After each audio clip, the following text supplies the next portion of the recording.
আরে তুমি এসেছো, এসো এসো, কথা আছে। তা খুব ফুর্তি মনে হচ্ছে আমার বউটার।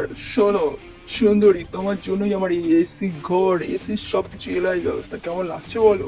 তুমি যে আমাকে বিলাসিতা করে রেখেছো, আমার অনেক খুশি আর মন ফুরফুরে করছে, জানো তো। ওই গরমে তোমার ওই দাদারা কষ্ট পাচ্ছে দেখে আমার তো অনেক ভালো লাগছে। আচ্ছা চলো চলো গিয়ে একসাথে এসির হাওয়া খাই আর হ্যাঁ, মাটন কষা লাঞ্চটা করি। জমিয়ে খাবো গো।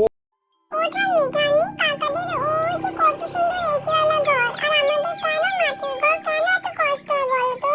শোন রে দাদু ভাই, মাটির ঘরেই তো শান্তি রে। এই ঘরে দেখ কত খোলামেলা বাতাস, কি যে শান্তি। মা মা। খোকা হয়েছিস?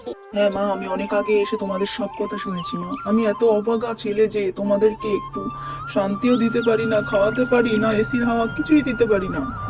আরে খোকা, তুই যে শান্তি দিয়ে রেখেছিস তা ওই ছোট খোকার কাছে আমি পাবো না রে।